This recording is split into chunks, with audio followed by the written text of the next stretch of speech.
Hello, everyone, and welcome to today's webinar. It is Preparing for Deferral, Delays, and Reductions. My name is Tricia Blum, and I will be your moderator. I am the Vice President of Business Services at Charter School Capital. I help schools plan for success. I'm a recovering lawyer who left the law for the charter movement because I was looking for more for my children, and I realized that not all students learn the same way, and not all students want to learn the same things beyond, of course, the required. Prior to working with Charter School Capital, I was the CEO of a 5-charter network, which went through a turnaround under my leadership. Today, I'm excited to be hosting this session. I'm pleased to introduce both of today's speakers, Nathan Barrett, PhD, and Senior Director of Research and Evaluation at the National Alliance for Charter Schools. And he's recently written an incredible white paper around these very challenges we're discussing today. Nate, how about a little about yourself? Hi, everyone. Nathan Barrett. As mentioned, I'm a Senior Director of Research and Evaluation at the National Alliance for Public Charter Schools. I'm also a non-resident fellow in the Department of Economics at Tulane University. I've been studying education and all things related to education for, oh boy, about the last 15 years. So know a little bit about finance and a little bit about most other things, just enough to be dangerous. And hopefully this will be a helpful session for everyone today. Thanks, Nate. And Ricardo Morales, founder and executive director of Academia Avance and founding board member and leader of Coalition of Public Independent Charter Schools. Ricardo has led his amazing charter school through the deferrals and delays of a decade ago and has advocated for Avance through some pretty unbelievable circumstances. Ricardo, how about a little about yourself? Morning, everybody. And I want to start with my beard used to be black, right? And so this now 15 years into this great opportunity to work with students in Northeast Los Angeles. We have just got renewed. So we've done 3 renewals. And so we've been playing this game for a little bit, and I'm happy to share our experiences. We feel very thankful that Charter School Capital has been an important partner for us to get us through this. And we'll get through this current COVID thing. We're going to do it. And you can do it with great partners, and Charter School Capital is one of them. Thanks, Nate, or Ricardo. Before I hand over the mic to Nate and Ricardo, I have a few housekeeping items to cover about the webinar. First, today's webinar is being recorded and will be emailed to you along with the slides after the live session. And then you'll also be able to find it on the Charter School Capital website under the resources. And that's got other content, including our prior webinars, and then lots of blog posts and upcoming webinars. Next, we'd love to hear from you during today's presentation. If you have a question for our speakers, please feel free to send it through the chat tab at the bottom of your screen. The webinar is scheduled to last an hour, and my thought is we'll be answering questions at the end of the session. Hopefully, we really only go an hour because I want to be thoughtful of everyone's time. But if it goes a little over, again, it'll be recorded. And if we don't get to your question during today's webinar, we will follow up afterward. And last, we'd like to encourage you to share today's webinar on your social media and with your other networks. We envisioned this webinar to be a look at what the future may bring, along with the experience from the past, to help us all prepare for this fall and, of course, beyond. Without further ado, I'd like to kick things off, welcoming Nate and Ricardo. Thank you, gentlemen. Over to you. Excellent, thank you. So I probably don't need to belabor the point. I think everyone knows why we're here and some of the difficulties we are going to face in the future as we're developing our budgets and thinking through what the fiscal constraints might look like as states begin to respond to budget shortfalls. And so there's still a tremendous amount of uncertainty here.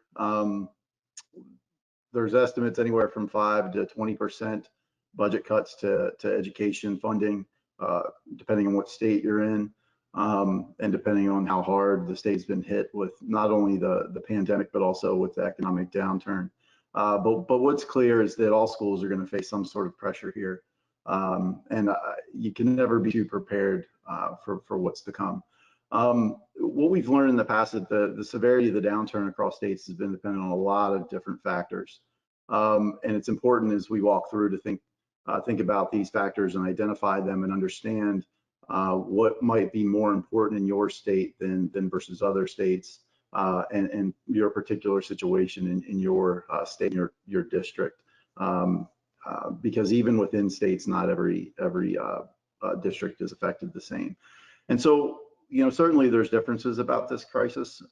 As we progress through, we know that there are certain things that are completely different about now than what happened during the Great Recession. But certainly there's things that we can look back to understand and help shape what we might expect, and to identify places where there's opportunities to respond and where we have a little bit of knowledge to apply to the situation.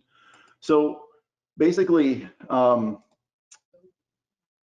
this is really important for charter schools because charter schools obviously are positioned a little bit differently. Certainly we have more autonomy. We're not as constrained by, oftentimes, not as constrained by collective bargaining agreements. We have more flexibility in our personnel decisions. We have more flexibility in some day-to-day, but we are obviously held more accountable, and we face closures, not only for student performance, but also for fiscal performance, which makes this a little bit more complicated because we have a smaller margin of error, not only because we have more accountability on the back end, but also because on average across the country, we receive far fewer dollars per pupil. It's somewhere in the order, across obviously it varies state to state, but it's about 70 cents on the dollar that we receive. And not only do we receive less money, but we also typically, and not just an operating budget, and we also have to cover more expenses. So we're covering retirement funds out of that. We're covering facilities. And these are two big costs that typically charter schools have to fund from their operating budget even before they determine what else they must do to serve their students well.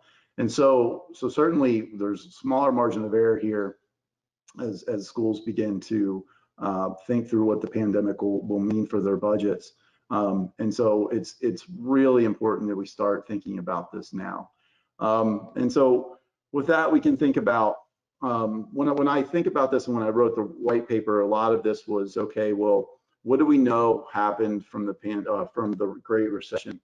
What have we learned from previous economic downturns?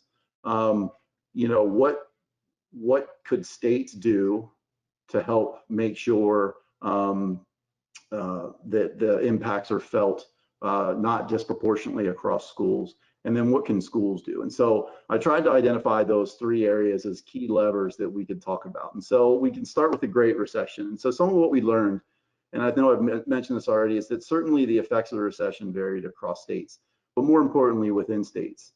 I say more importantly because this is where some of the disproportionality in how state funding, and particularly for charter schools, starts to really matter. If a state is affected, but different areas within the state are affected, blanket state level policies may not do enough to help out particular schools and districts. And so that's what we have to be aware of, is how certain communities and localities might be affected differently. The federal stimulus, and so I know everybody's waiting for what's the CARES 4 look like and what's the next bill coming. The federal stimulus helped, it really did. But all the best evidence suggests that states themselves didn't necessarily, and school districts didn't necessarily properly plan for when that money ran out. And so what happened is they used that to supplant funding that they would have received from state and local sources and kept expenditures about the same. And so what's odd is you see in 2008, 9, 10, you see actually pretty level expenditures even during the recession, but it wasn't until 11 and 12 that we started seeing dips in expenditures. And a lot of that had to do with the fact that the federal stimulus money ran out. And so it's important that that states and schools are aware that even though it seems like they have the same amount of money, that they should predict budget shortfalls and possibly save what is coming their way and start to smooth that expenditures across time. And the effects on school budgets depended on the mix of state revenues. So some states are better positioned than others when it comes to education funding. States that were more reliant on sales taxes took a bigger hit than income taxes, than property taxes. And so property taxes typically are known to be some of the more stable property tax bases. Sales taxes tend to be the more volatile. And so depending on your state's exposure to these different mixes of tax revenue will also depend on how much they feel from the pandemic and the economic downturn. So I put in the white paper, there's a listing state by state of volatility measures, with 5 being the mean. So anything above 5 suggests that your state's going to probably struggle a little bit more with volatility than others. But what's different about this crisis? And I think that's, yeah, certainly. Really quickly, sorry to interrupt. Before you move on, we have a question from Janice, and it was a few sentences ago, but why is it only 70 cents on the dollar? Like I said, that's rolling back a few sentences ago. I mean, how much time you got? So there's lots of reasons for this. Some of them are political. Some of them, I mean, it's difficult, right? Because it depends. This certainly goes by state by state. Because a lot of times, if you're your own LEA, you don't have necessarily taxing authority in the district, and so you're heavily reliant on state aid. And typically, because you're reliant on state aid, you only get state money, and you don't always have access to local revenues. Now, it depends on the state and it depends on the district. Sometimes you do have access to local revenue sharing, sometimes you don't. But if you're only funded by the state, typically in a typical school district budget, they're able to fund about 25 to 30% of their total revenue from local sources, and charter schools don't often have access to those. So that's my short answer. It could get much longer, and please, it actually is not a problem for me to be interrupted throughout this. I'm an economist, so I don't think I've ever made it through a presentation anywhere without that. So it's perfectly okay. No need to apologize. Okay, I'll interrupt you more regularly. That's great. So certainly there's differences here that we can't ignore that are unlike the Great Recession. One is that we have no long-term understanding of what the federal stimulus might look like. We're currently very active on the Hill with our advocacy in holding charters up high and saying, look, we're serving students as well. We should be included in what's going on here. Don't trust districts just to allocate. If you're doing district level allocations, don't just trust states to make these calls.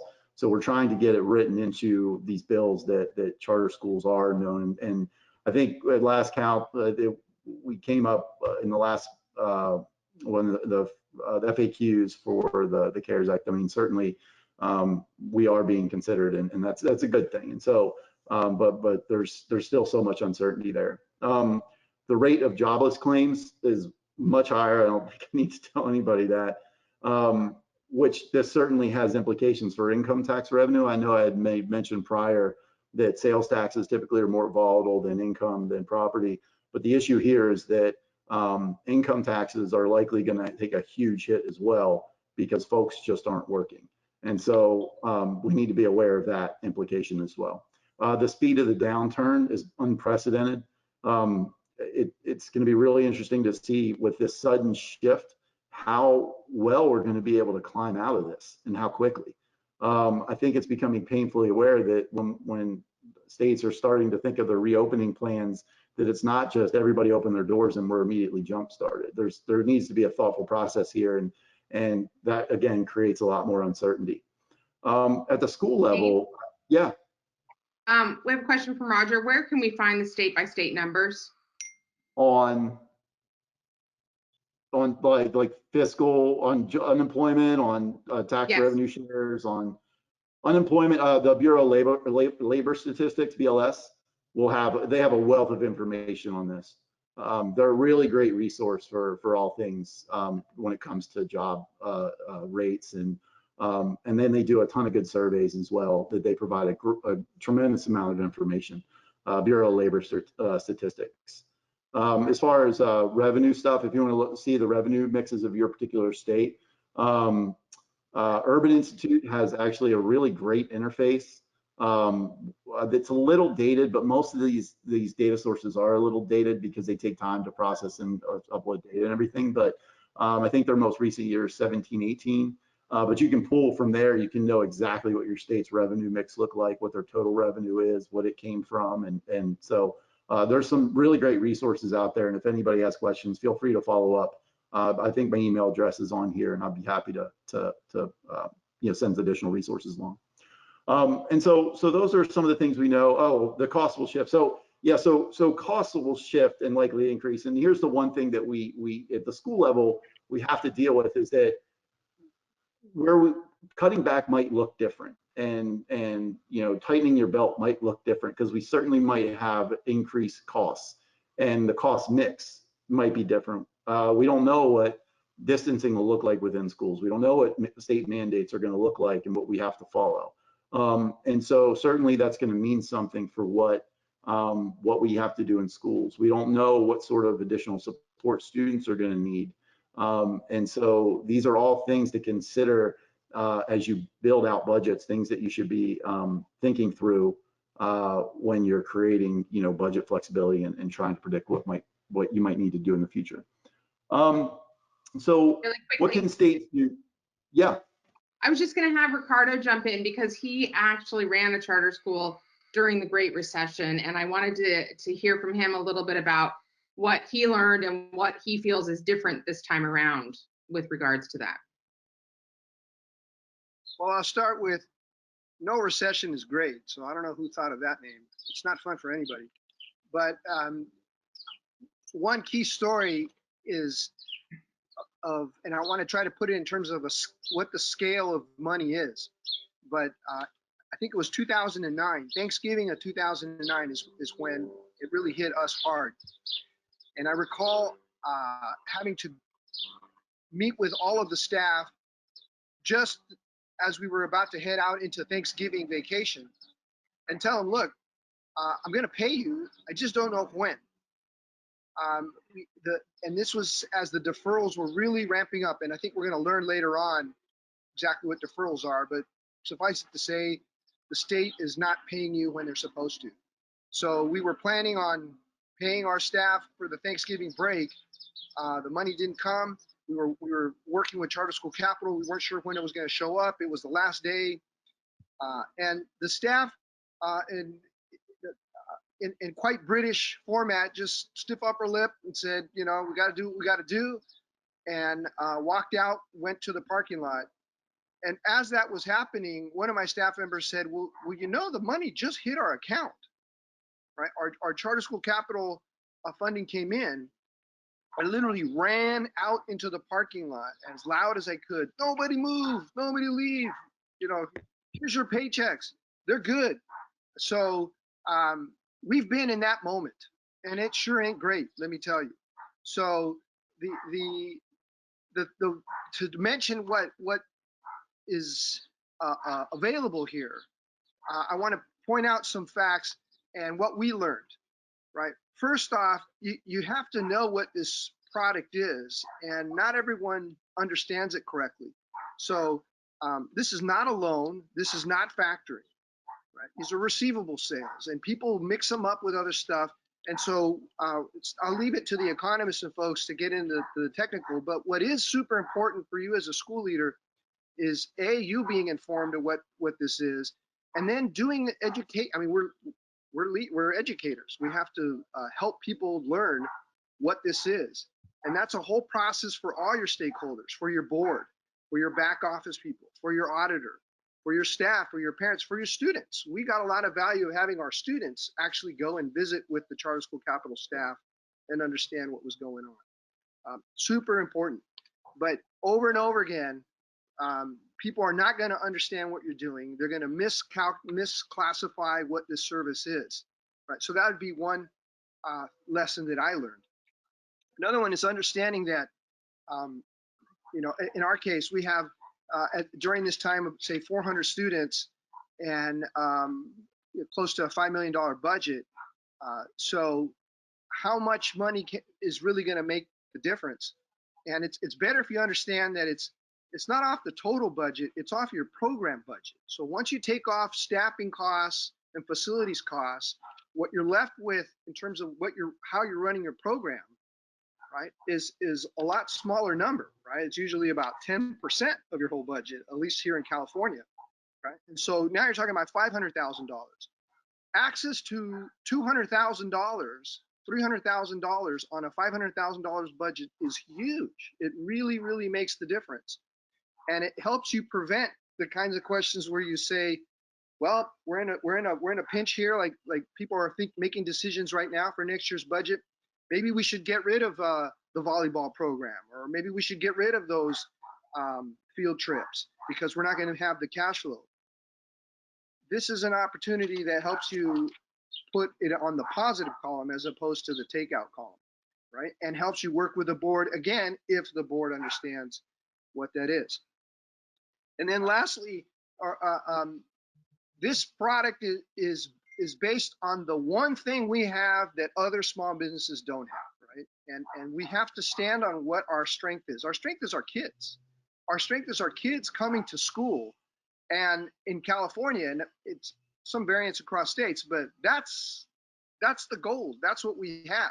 Kids coming to school because they want to come to school, right? But kids coming to school is what charter school capital is saying, okay, the state has guaranteed you that money, then we're going to fund on that. That's our collateral, right? And another way of understanding it is, at least as a small independent public charter school like Avance, like 2/3 of all the charter schools in the country, you probably don't own a $5 million building or huge. You don't have a lot of other collateral, but you have kids, and you have kids that are coming to school, and you've recorded that, and you're sending that to the state. That's the collateral that you can use here, right? So as a way of understanding scale, this will start to happen now, and it definitely happened the last time, that the banks were really drawing back on how much they were going to, what kind of financing products they had for small organizations, especially a small nonprofit. At that time, we still hadn't even been renewed yet, and we had a small budget. So they would offer you something like, well, we can maybe give you a line of credit for $250,000 if you put $250,000 in their bank. Well, gee, if I had that, maybe I wouldn't be asking for the line of credit, right? So we're not sure if that's going to happen now, but that didn't really seem like it was solving what we needed. And by the way, we're looking out just 2 months, right? Help me get to 2 months. I know that the state is eventually going to give us this money. And let me put some scale there. At the height of the deferral craziness here in California, it got to the worst year where 85% of all of our revenues were coming late at one point or another. Not all at once, but if you looked at all the funding that came to us at the worst year, 85% of it was late. That you're going to need a partner to get through that, and this is one way to do that. Another way of understanding scale is you sell your receivable, right? And then it's on charter school capital. It's not a liability to you anymore. You get your funds, you go to work, you focus on what you need to do, teach kids, right? They're waiting for the state to issue the funds, right? And if there's a delay, it's on them. But the piece I want to really emphasize is if you graph the cumulative amount of money that you're no longer waiting for, at some times in the year, especially like say around February, for us, it was getting to be over $1.5 million. Now we had already received the money, we were already using it in the time that we needed it. They were waiting for the state to issue the funds. Try going to a bank and say, I'm a small nonprofit, and can you give me a line of credit for $1.5 million with no collateral? Not gonna happen, right? So we use this product to get us through the last not so great recession. We know this is gonna be our solution this time around. I'm happy to say we're in a much better place too, but we know who our partners are, and our kids know who our partners are. Thanks, Ricardo. I have a couple of follow-up questions. One from Kristen, and she wants you to clarify or explain your point about the field trips and volleyball and the board understanding. And then also, if you wouldn't mind clarifying, this is a twofold question. last time around you suffered deferrals. This time around, I think we're looking at budget cuts and deferrals. Can you talk a little bit about what the differences of those are? So I've Yeah, just given you 3 big let questions. me take the second one first. Yep. Right. The it's one thing if at the beginning of the year they say, hey, guess what, 5% cut, and you know it going in, and you adjust your program and maybe adjust your staffing costs, whatever, right? But that's set for the whole year. What happens with deferrals is, and usually they come both, right? It's not just the cuts, it's the cuts plus the state says, oh yeah, the money that we were going to allocate to you in October, that's going to come in February. So just tough it out for a couple of months. Tough it out? I'm gonna call my landlord. Do you mind toughing it out? Not gonna work, right? And then when February comes around, hey, here's your money from October. Oh, the February money? No, that's gonna come in June. And just tough it out. I was waiting for someone to just write the article that basically what was happening in California is the state was borrowing money from schools. That's what it is, right? They're able to hold the cash, and they're forcing school districts and charter schools to go figure it out. Well, figure it out means go incur some financing costs. We're paying the debt, the interest costs on what the state was doing. And it got to big numbers in California. But to the specific point, the reductions is when the state says, we were going to give you $1 million, but now we're only going to give you $900,000 straight cut. Deferral is that $900,000, we're going to give it to you, say, 10% each month. I'll just be simple here. But then what you were expecting in that 1 month, they then delay it several months. And each state's doing it different. We don't know how they're going to do it here. But they make it seem like, oh, well, we're not cutting your funds. Yeah, but I'm taking a cost to get the interim financing while you're delaying, and it might as well be a cut, right? So I hope that helps understand. And in California, they play funny money with both of those tricks. Right, Ricardo, was the deferral about 3 months out? That's what I remember from my last days. There were different ones. There was different ones, and the worst year, there was even a 1 year. It was almost a year where they held the EPA money. Don't get me started, because essentially I think people call it an extortion. But the governor basically said, get your people to vote for my measure, and maybe you'll see your your money again at the end of the year. So but there was a second question, right? And that there is, and I actually even have a third one really quickly before I remind you of that. And that is the second one is as you're designing your budget right now, right? You have really big factors like, gee, can I move to another place and pay less rent? Well, good luck with that. Or I'm going to need to reduce the number of teachers, right? That's a big variable to play with. But then there's just the program of we've been using Chromebook carts on an assignment model, and now I want to give students Chromebooks, right? So now I'm going to have to buy more Chromebooks, right? And that's a big cash outlay. Do we have that money to do that?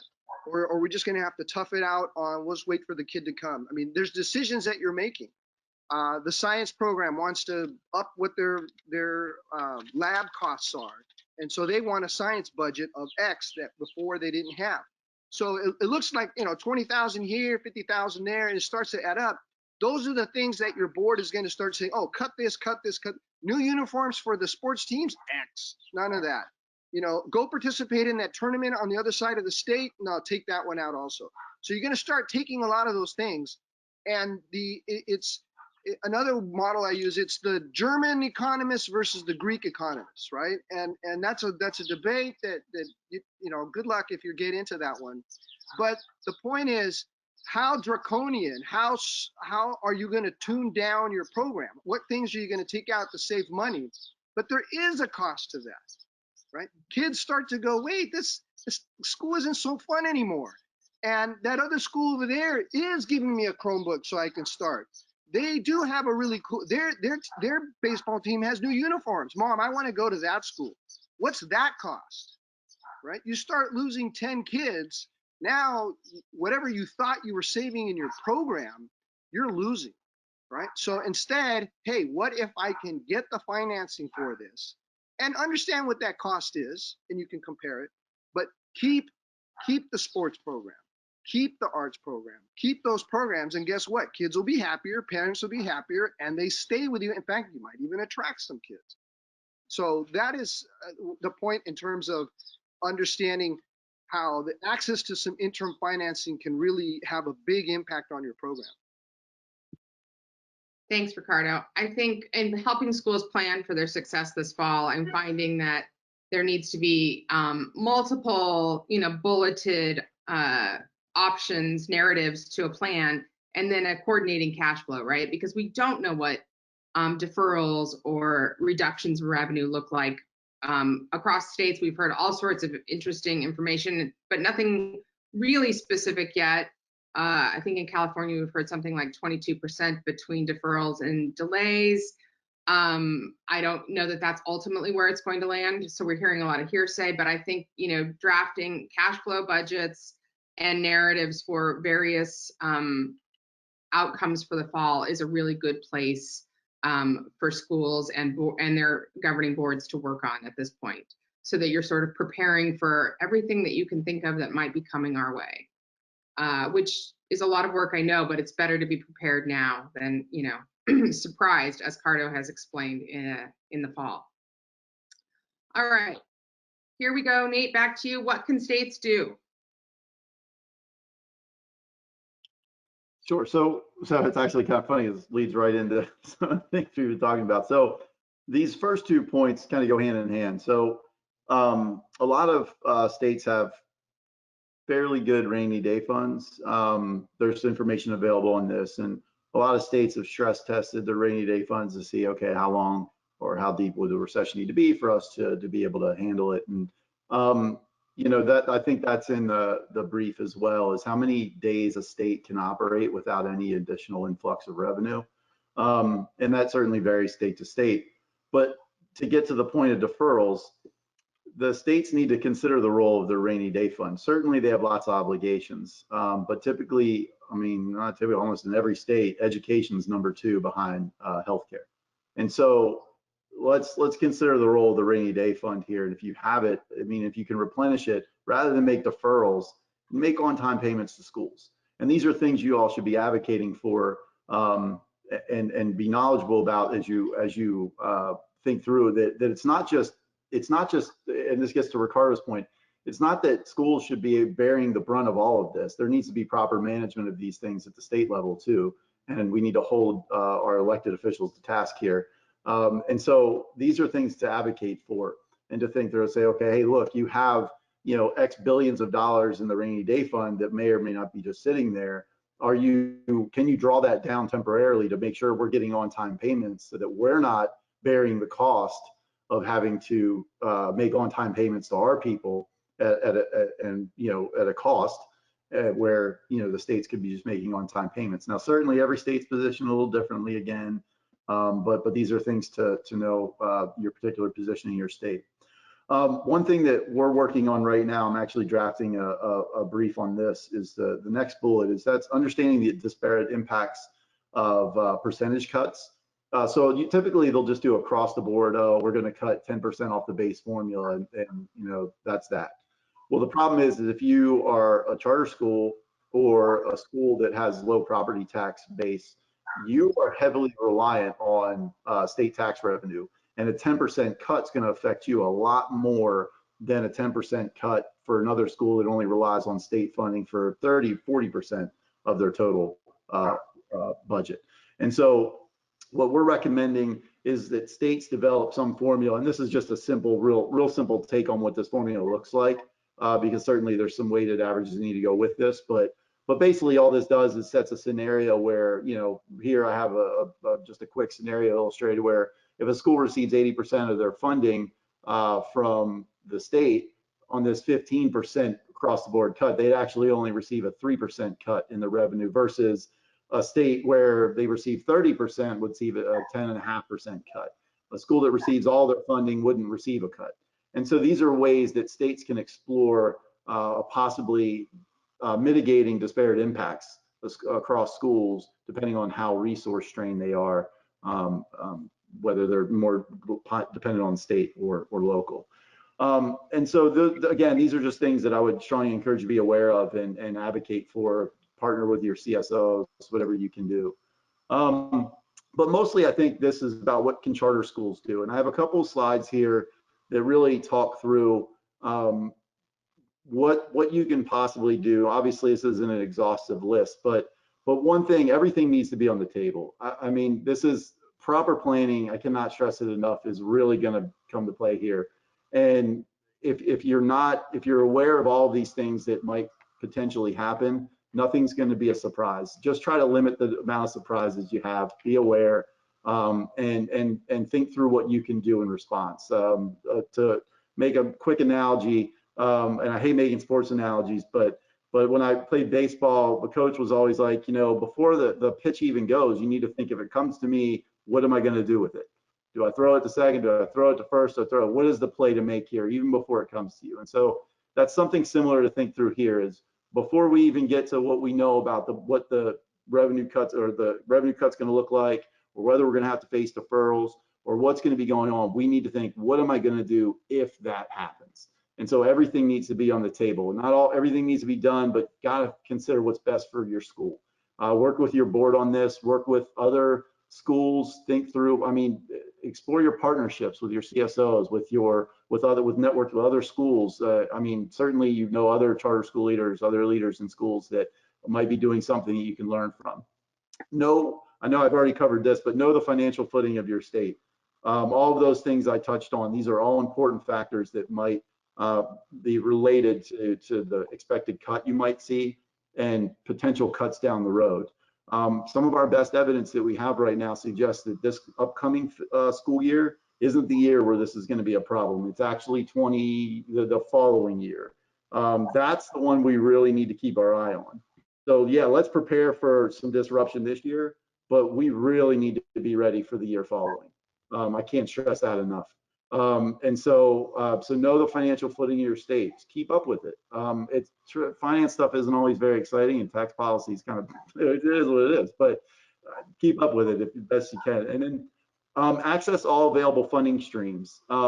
So we have a slide here at the end that talks through some of the policies and programs through the CARES Act. But there's also federal programs. I did a survey the other day. I was going through the Common Core data to look at how many charter schools could access Title I funds that do not, and there's a lot. So if you think you can access Title I funds and you currently are not, I would strongly encourage you to explore that. So just try to access all available funding streams. I would strongly encourage cost cutting now and saving. Every state varies on rainy day funds for schools or unreserved fund balances, how much you can carry over from one year to the next. Be aware of the policies that govern your school, but don't be afraid to save and keep some cash on hand as best you can. I know it's easy to say save money when budgets are tight, but try. And as you're developing budgets, plan for budget flexibility.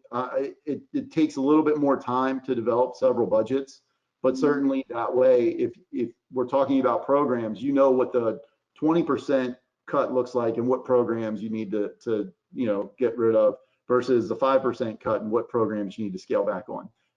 That's a huge distinction. And as Ricardo pointed out, a 15 percentage point difference means quite a bit when you're talking about $500,000 or whatever like that.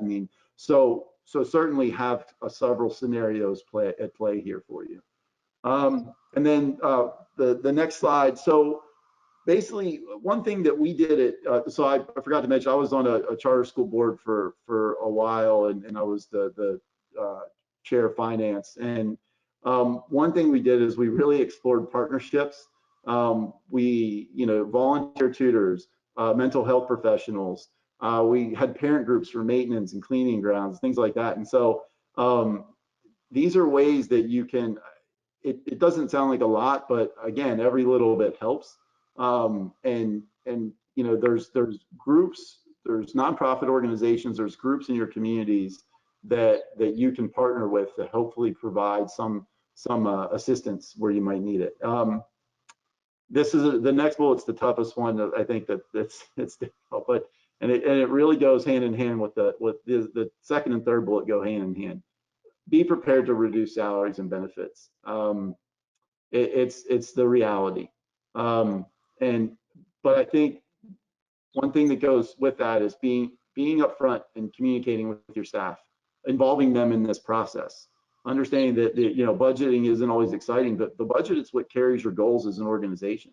It's what carries essentially your ability to fulfill your mission to your students, and that's sort of your blueprint for what you're going to do. And the nuts and bolts of it are somewhat, you know, mundane. It's not terribly exciting, but communicating with your staff and listening to their ideas, and also having them understand some of the pressures you're under to make these decisions, you and the board, I think certainly they should be engaged in the process. And we didn't do that with our entire staff, but we did that with staff representatives, and it was helpful. And I think it helped them understand some of the constraints that we face. As you're doing this, I think certainly consider additional costs related to the pandemic.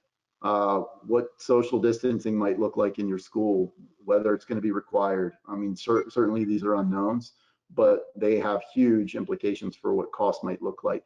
And explore the potential of blended learning models. If you're not already doing something like this, that might be a possibility to handle social distancing. And there's quite a bit of research coming out now on the efficacy and best practices in implementing blended learning models.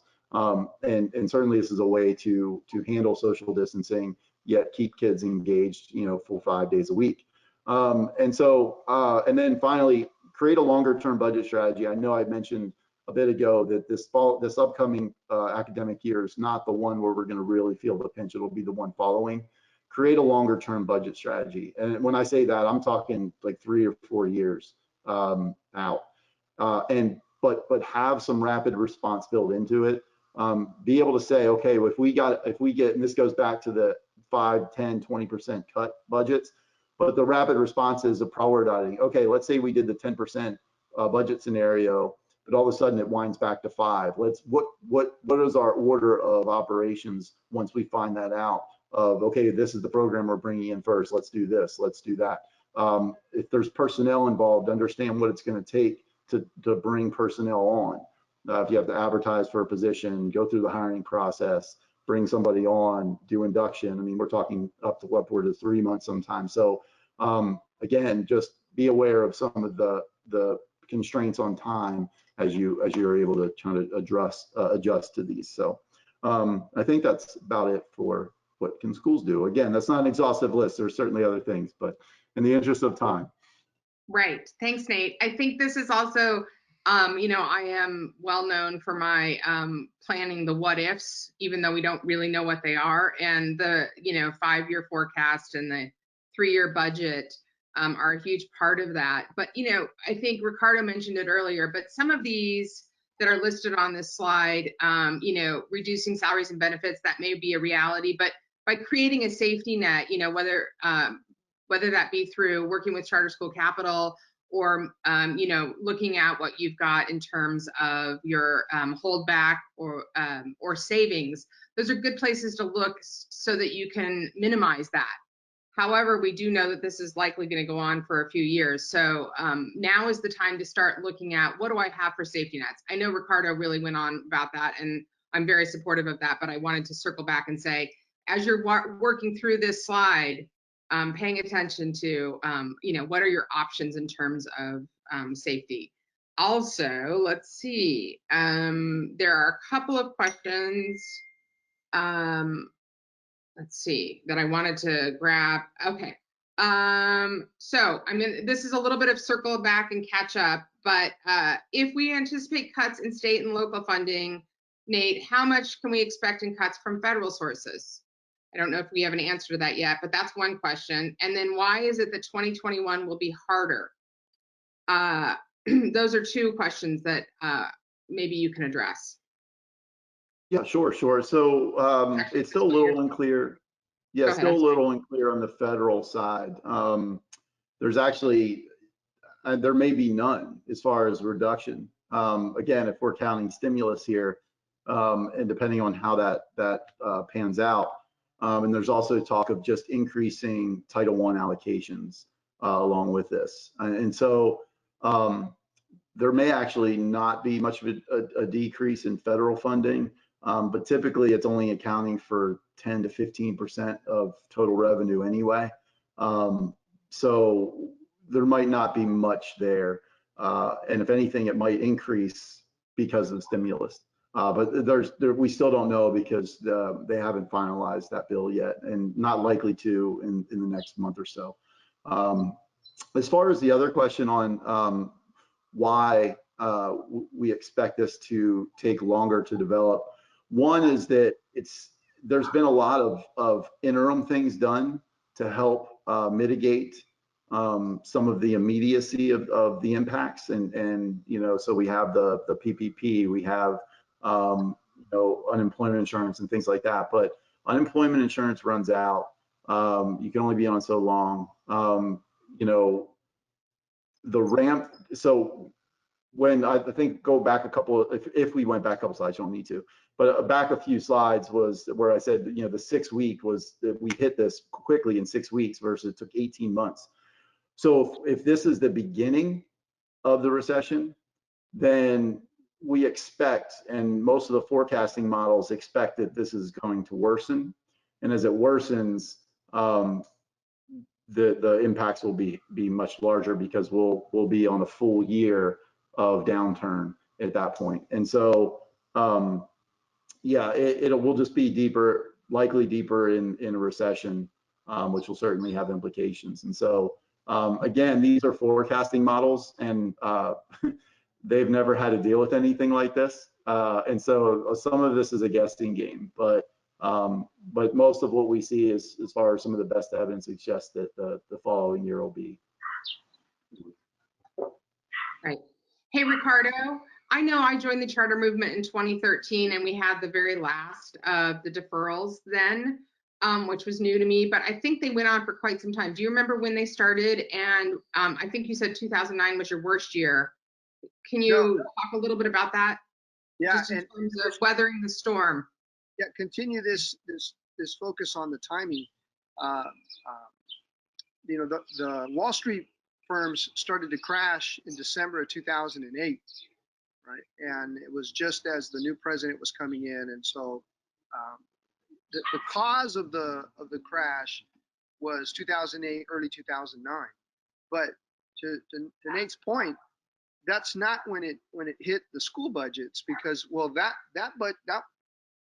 academic funding had already been allocated, and it started in the next one is when the state started to say, hey, maybe we better adjust here, and it wasn't enough. So then it was in the next year, 2010, 11, is when they really started to crank in and realize, gee, we're in this big hole. It's also as the tax revenues, and California is big on the tax revenues for its funding of schools. It lags is the economic term, right? So we have this pandemic that we're dealing with now, but all of those revenues and the fact that companies are closing down and people are losing their jobs, that's all coming down the line, right? And so California is making budget decisions this month, May and June, for next year. Those are going to be mostly on conjectures and projections and hunches. But next year is going to be real. Hey, we did not get this tax revenue. So then they're really going to get into it. So there is this delay that's coming. And the 2021-2022 academic year is going to be harder than this one, right? And so the Nate's point of save cash, build a reserve, it's because you're going to need it next year, right? And that, I think that's what he was getting at in terms of the timing. To your point, in terms of the deferrals, they continued on for many, many years, and they got bigger and bigger, and then they suddenly all went away, right? So it wasn't like they were big and they got smaller. It's exactly the reverse. The deferrals were smaller amounts, smaller time, and they got to bigger amounts, bigger time, until they finally solved the problem and and took them all off. Right. And do you remember were district schools hit the same way? Do you remember, Ricardo? It was across the board to all public schools, right? So the deferral to everybody. However, and this goes to the first part of the conversation, in terms of a full-on district, a full-on LEA that's directly with the government, whereas opposed to we're in this quasi land. They have the power of the tax authority, right? And so the name is kind of funny, right? They get TRAN notes. So tax receivable anticipation notes, right? It's a form of receivable financing.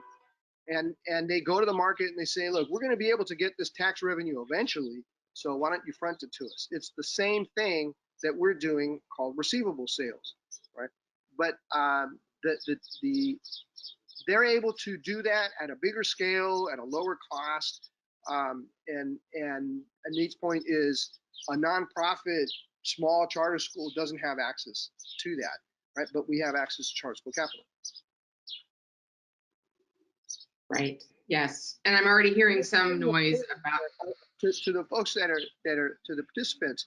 You should definitely use that. At some point or another, somebody's going to criticize you. Hey, you're selling receivable notes. That's not fiscally prudent. It's the same thing as TRAN notes, right? So if they can do it, and that's called fiscally responsible, and the California Treasurer has given guidance for a decade that interim financing solutions that are reasonable includes receivable sales. So the naysayers, the haters, just say, talk to the Treasurer. Okay, and I think you mentioned this earlier, and then you mentioned it again, but at one point your longest deferral was a year. Is that right, Ricardo? That was EPA. There was a deferral that was a surprise announcement in June for the fiscal year that started that July, and they held the EPA funds, right? And they held it until the following June, to the end of the year. So it was 11 months and 29 days, something along that lines, right? But that was the worst that it got, and I don't think they're going to do that right off the bat, but they did it before, and like I said, the deferral game actually they keep dialing it up, right? Hey, this is working, that's not enough. This is working, that's not enough, until they get to where they want, and then they suddenly just turn it off. Oh, and so let me insert another point. Flexibility was a key word that was used here. Hey, hopefully you do have a bank that is a great partner with you and can say, you know what, here we're gonna give you this big line of credit, right? And but I know that the reality is, as a small nonprofit, independent charter school, or even as a big CMO, you might not have that bank relationship, and they might not give you that line of credit. In which case, you want to use a tool like these receivable sales that Charter School Capital does. But the point I want to make is those kind of big line of credits are a big solution for the whole year, right? So here's this big line of credit, you have it for the whole year. Right? But typically, the problems that we're going to see are much smaller and are on a 2-month, 3-month horizon. Like, oh no, this situation, we need we don't need $1 million right now. We just need $200,000 in 2 weeks, right? And the banks don't work that way, right?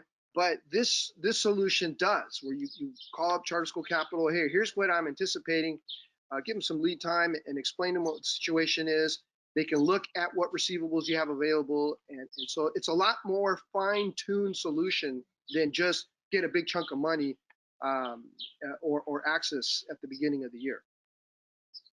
Right. Thank you, Ricardo. We have about 5 minutes, so send in those questions. And then while we're waiting to see if there's more questions coming in, I likened this to the tsunami we know is coming. We can see it. We just don't know how big it is. And we should be planning for whatever what-if scenario we can. Nate, Ricardo, last thoughts as we're waiting for questions to come in? I want to emphasize, I said it before, and Nate described being on a board and talking to the labor representatives. I'm not sure what the condition was there, but I'm going to say it's very important that you talk to all the employees, especially in a small organization, because it only takes two, right? The one who's pissed off and the one who aligns with them to sink the morale of the whole team, right? And so you got to work with all your, as broad as your stakeholders as possible to get them to understand this is the situation we're facing, right? And I learned the hard way at that time, the slippery slope of transparency, right? Hey, you didn't tell us that. Well, I didn't tell you that because it was really uncertain. There was a lot of uncertainty. So as the leader of the school, you're deciding what is sufficient certainty of information to then share, as opposed to just scaring everybody. We don't know, the sky's falling down, right? How much of the sky is falling down, and on what time and on what day is it falling down? You need some specificity. But if you don't provide that, oh, you didn't tell us, you're not being transparent, people start to get mad. So it's a very, very delicate balance. That's why you're the leader of the school, right? You have to figure that out. And the more information that you have to remove the uncertainty and the I'm telling you guys the obvious, and the more that you share that with your staff, they're going to be more tied to your school, and the same goes for the parents and the kid. Yeah, I would only add, I totally agree with that. I think just communicating with your staff and personnel and to your families, I mean, everybody, to the community. I mean, that's the school's a community, and I think just having them know that these are tough times. I think everybody knows it's not going to be a surprise to anybody, but including them and being thoughtful about what those conversations look like and the decisions that need to be made are incredibly important. Every penny is going to matter. I can't stress that enough. And if we think about what I think Ricardo pointed this out earlier, is make it a school that people want to be at, and having if your funding's based on ADM or ADA, depending on what state you're in, I mean, that matters. Attendance is incredibly important. Make sure kids are in the building, and predicting enrollment is also an incredible part of budgeting, and more so for charter schools, obviously. And so I will be very thoughtful and partner with, again, this varies state to state. I'm in New Orleans, and we have the one app system, and that's a lot. It provides pretty good predictions for folks. They have a pretty good sense of what the enrollment's going to look like. It's a little easier, but other places have more difficult time projecting enrollment. So work with any district partners or whomever runs lotteries or anybody that's providing estimates on sort of enrollments. But it's really important that you try to get those enrollment numbers right, because that's going to set the baseline for what your budget is going to look like, and how much staff you're going to need, and so on and so forth. So that's an incredible important part of setting the tone for the budget. So certainly focus on that number as well. Absolutely. Thank you. I have this slide up right now, the CARES Act funding streams. This came out in April, but it's a good resource. Again, we will email you the slides and the recorded presentation, but you can see a short table here to help build your safety net potentially. So I wanted to share that. And then here's the link for the National Alliance resources for handling the crisis. We will answer other questions in our follow-up on our Contact Us page, and you can reach all of us at these emails if you have questions directly for each of us. And it's 10:01, so we're pretty close to being on time. Thanks so much, gentlemen. I really appreciate your time today, and thank you everyone for attending. Take care. Thank you. Bye-bye.